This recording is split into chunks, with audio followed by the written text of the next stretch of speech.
I'm with CFACT, the Committee for a Constructive Tomorrow, and I appreciate this opportunity to discuss with you a little bit about our recent election and what's taking place, because there's much we can teach each other between Europe and the United States in these sorts of developments. CFACT was founded in 1985 by two extremely excellent people who I hope that you sometime get the chance to meet, David Rothbard and Craig Rucker, and we focus on issues of energy, environment, development, and human rights. And what makes CFACT particularly special is its sincerity. You will never meet two better leaders of an NGO or political leaders than David Rothbard and Craig Rucker. Everything they do for the right reasons, and I hope that over time that you'll get a chance to meet them.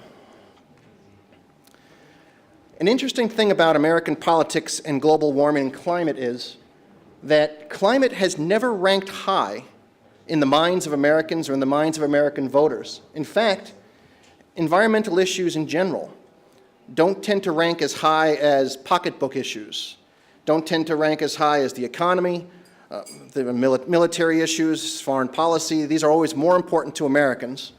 And if you look at this Gallup poll, you'll notice that between 2000 and 2012, all environmental issues declined in the level of importance that Americans assigned to them, and that both in 2000 and 2012, global warming's at the bottom. Now, America uses a very different system of government than just about any European is used to, because we do not have proportional representation in our Congress. As a result, the minor parties, and we have minor parties, we have libertarians, we have Greens, we have socialists, other small parties, really capture one or two seats in general, and they don't tend to have an important role that they play when it comes to governing, but in elections, they play an important role, one, in introducing their ideas into the agenda, and two, they often act as spoilers, because they can take just enough votes from the Republican or the Democratic candidate to make the other side win.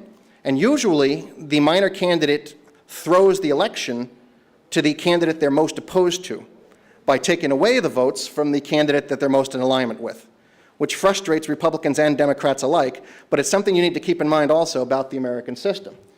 So Republicans, as I think you're aware, tend to be more conservative, and while it was not originally true, today, by and large, tend to be climate skeptics. Democrats tend to be left liberal, and when we say liberal in the United States, we mean what you say here when you say left. We don't mean classical liberal. And they tend to be accepting of the ideas that are being put forward on climate, but they also, as I showed you in the previous slide, don't rank it high. They believe it, but it's not their most important issue. But who's also important in the American system are these independents, these swing voters, these people who are not enrolled in any party, because they are about a third of the electorate and they sit in the middle, and when they swing, they really swing. They are not convinced in one side or the other on almost any issue. They're momentum driven.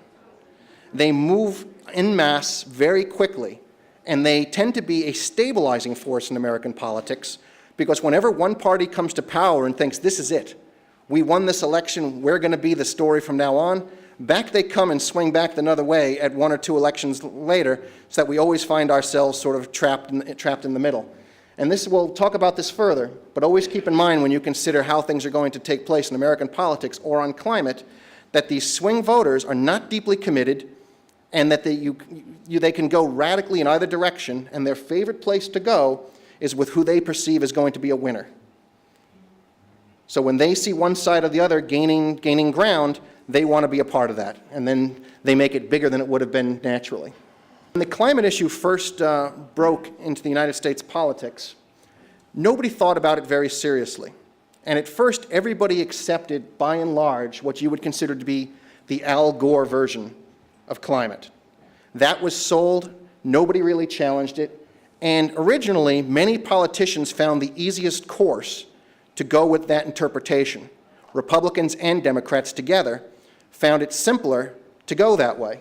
And so in the beginning, there was, I think, a situation that resembles what many European countries have of a one-sided climate debate with no serious challenge. As a result of that, climate became the perfect issue for any politician who had had damaged reputation. If you want to rehabilitate your reputation, climate was perfect because it didn't affect the issues you cared about, and it was your opportunity to get a favorable mention in the New York Times and the big press, because this was your chance to go to the other side, get on board with climate, and look very intelligent. The skeptics came along in the United States, people like yourselves, and despite and contrary to the constant story with very tiny little budgets, they moved the debate. They showed out flawed science. They questioned the usefulness of government policies. They warned of the big waste of taxpayer dollars. They showed that warmists, people who really accept this climate idea, were getting rich. And Al Gore's fortune is now estimated at $200 million that he made through this whole climate issue. The ClimateGate scandal came along, and people found that unacceptable.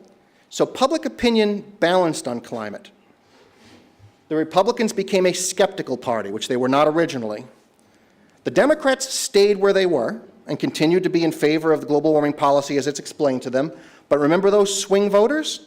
Many, many, many of them gave up on the idea of global warming, decided it was not a good investment, and they came back. So the Republican Party became skeptics.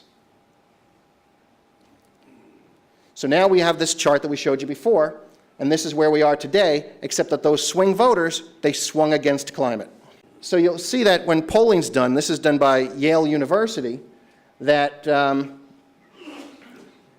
Democrats strongly are in favor when they're asked about a climate treaty. Republicans tend to be more than half opposed, and independents, again, these non-voters, these middle voters, they tend to be all over the place. But always keep in mind that it's not anybody's top issue. But when you ask them the question, do you favor a climate treaty, Democrats will say yes, more than half of Republicans will say no. This chart includes what they call Tea Party voters. If you follow that, this was a rise of conservatives that took place during President Obama's original first term, and they are strongly opposed to the climate, and that's where public opinion is. But when you ask them all, what's your top issue, even though the Democrats might say they're in favor of a treaty, Americans in any party don't put climate near the top. Well, along the way, Mitt Romney got the nomination. I happen to know Mitt Romney. I think that my presence here devalued somewhat when he lost the election. But nonetheless, what happened was President Obama was reelected, but during the course of this entire campaign, neither President Obama nor Governor Romney spoke about climate. It was invisible in the debates. It was not in their commercials. It was not in their speeches, because they know that there was no solid group of Americans that were very interested in this. There is that small group of climate activists. You have them here and you know them well, but nobody was particularly interested in reaching out to them, and President Obama knew that he could count on their support no matter what took place. So in order to influence those swing voters, they were silent on climate and didn't say a word. But the election took place, and that night, this is what President Obama suddenly had to say. He remembered the climate issue, and in his victory speech, minutes after being declared the victor, said, "We want our children to live in an America that isn't threatened by the destructive power of a warming planet. In American politics, climate is back." Now, with President Obama, he never has to face the voters again. Do you remember this? When he was speaking before a microphone, or they had one around and they didn't have it turned off when it was supposed to be, and he was speaking with the Russian president, and he told him, "This is my last election. After my election, I have more flexibility." However, what we suspect is that President Obama had very many similar conversations with people who were working on the climate issue, and the unfortunate part is he did not do it in front of an open microphone. So with President Obama, you must judge him not by what he says, by what he does. He is a brilliant, clever politician. He's a gifted speaker. He's a natural. I mean, I've watched many political people over the years, and I truly admire the way he presents himself and the way he handles himself, and he's unique. You don't often see somebody that good. In America, we may not have had somebody that good since Ronald Reagan, maybe Bill Clinton, somebody who just has a natural gift for conveying his message. This man has that gift, And he understands that you do not bring those swing voters into your camp by telling them what they do not want to hear. You keep that quiet, you whisper it perhaps to President Medvedev, but it's not for the voters to hear. So now Obama's delegation, like your delegations, are in Doha. CFAC has a delegation there right this minute, and they're talking about the UN climate treaty. This is an early test of where the United States is going to go on climate policy and where this president's going to go. And I think we should watch it, because in the past at these UN conferences, the Obama administration has been very, very cautious. They do things behind the scenes, they spend a lot of money, but they do not sign on the dotted line on the treaty, and there's a reason for that. Our system of government works very differently in that we have this system of checks and balances. And the Senate, not the Congress, unfortunately, which has no vote on treaties, but the Senate has a tremendous amount of power over formal treaties. 2/3 of the Senate must agree, must concur, as written in our Constitution, in order for a treaty to pass. This is extremely difficult for President Obama in order for him to actually move a UN climate treaty, because the Republicans are a minority, but they have almost half of the Senate, and the vast majority of them are not going to sign onto a global warming treaty. And Senator James Inhofe, who is the leader of that faction of the Republicans, he called global warming the greatest hoax that was ever perpetrated on the American people. So subtract almost all of their votes from the idea of getting a 2/3 ratification of a treaty. But the Democrats in the Senate also know that nobody in America, no substantial block of voters, ranks global warming high. So the Democrats are afraid to sign on it also. Now this is Senator Manchin, who won a special election, and he represents coal country, where they mine coal in West Virginia. And he said, I'll take dead aim at the cap and trade bill because it's bad for West Virginia. Now, when I come before you and I say I'm going to take dead aim at something, I mean it metaphorically. I mean it as a speech device. But when this man says he's going to take dead aim at something, this is what he means. I'm Joe Manchin. I approve this act because I'll always defend West Virginia. As your senator, I'll protect our Second Amendment rights. That's why the NRA endorsed me. I'll take on Washington and this administration to get the federal government off of our backs and out of our pockets. I'll cut federal spending, and I'll repeal the bad parts of Obamacare. I sued EPA, and I'll take dead aim at the cap and trade bill, because it's bad for West Virginia. He's a good shot.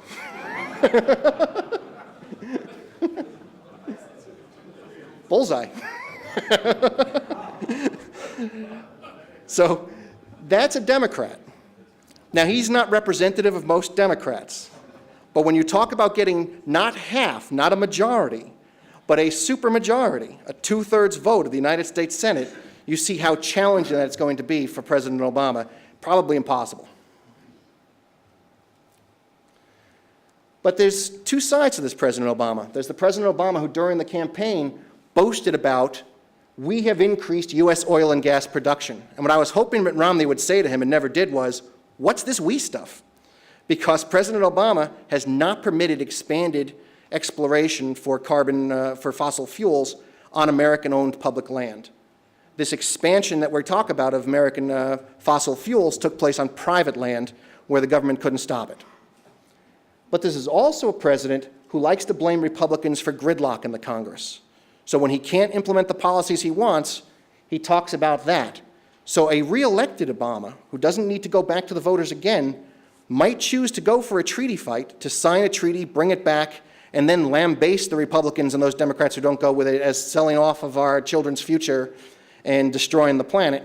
Whether he's willing to go that far on an issue that's never been central to him before, I don't know.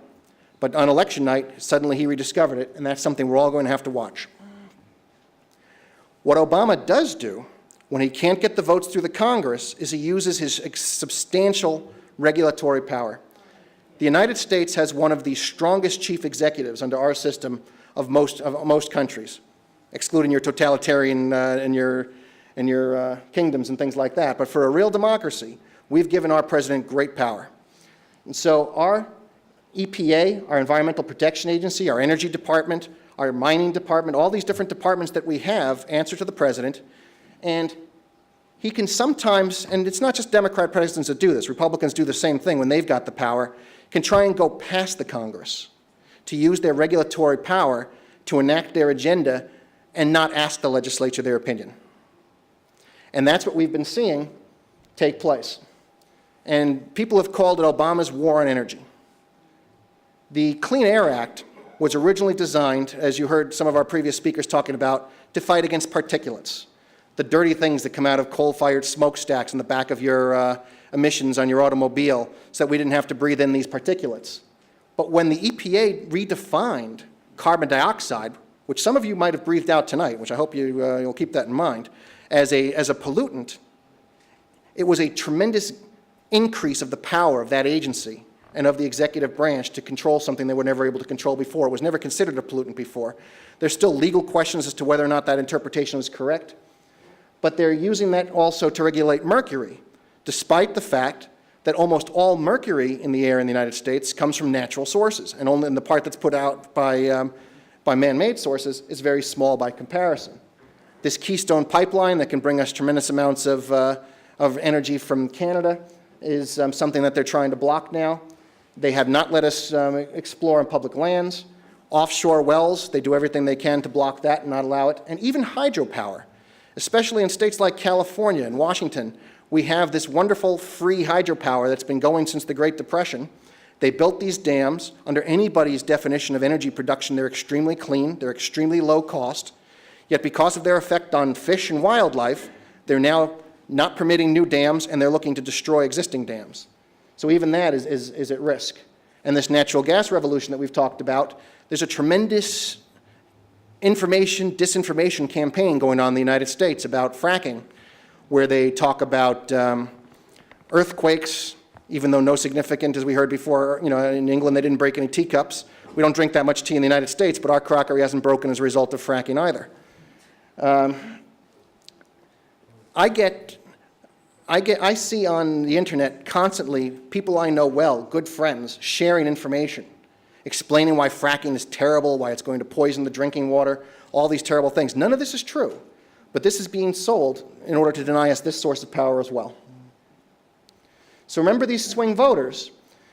When what's being talked about now in the United States is perhaps the Democrats and President Obama have achieved a permanent majority, because they're bringing in, which is a smart thing for them to do, groups of voters that didn't vote heavily in the past.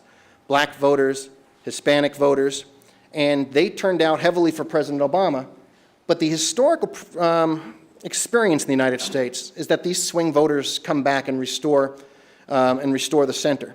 4 years ago, President Obama was elected, and they talked about a new permanent majority. 2 years later, the Republicans took control of the House of Representatives, and if more seats had been up for election that year, would have taken control of the Senate. When that next corrective pendulum swing will take place remains to be seen, but we should expect that we'll see it.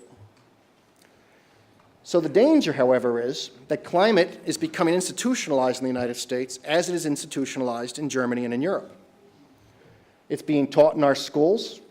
It's in not our radical, but in our center magazines.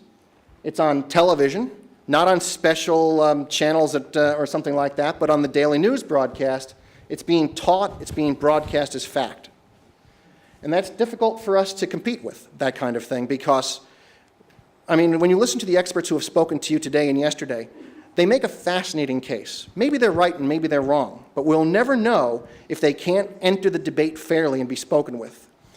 The British author C.S. Lewis had a term for that kind of power. I don't know how to translate it, if there's a good way to translate it as good as it is in English, but it's that hideous strength, that use of educational institutions, media institutions, government institutions to prevent the other side from speaking, to take the power, and to end the democratic process. And that's what I don't think we can allow. So here we have this whole idea of how do we fight this kind of propaganda. Is this me? Is this you, this horrible person in black going after this nice young lady here, paid for by a fossil fuel company? I wish actually we were funded by fossil fuel, which we're not, because what they do is they create an honest product, which they sell honestly, which gives people great benefit and allowed most of us to get here tonight. But they are afraid now to be involved in financing climate skepticism. So it's really just not true, no matter how many times it's said. So the only thing we can do is what you're trying to do, and what we're doing in the United States is to fight them with facts. So if even the National Weather Service in the United States, if their data shows that there's only 0.74s of a degree of warming in this whole thing, that's 0.74 degrees Celsius, suddenly now the scientists have just rediscovered Fahrenheit, even though Fahrenheit has not been the measure of temperature for science for a very long time. But Fahrenheit is back because it makes it more than a degree if you put that number in Fahrenheit instead of Celsius. So they'll call us anti-scientific, and yet they'll find whichever unit of measure suits their case. Similarly now, the Met Office, which is who advises the IPCC and the UN about what the temperature, their data is showing no significant warming for 15 to 16 years. It's the job of people like you, it's the job of the professors who have presented here today to come and show these facts so that we can beat this propaganda story. So I think America can learn a lot from Europe. On most of these issues, you've gone first.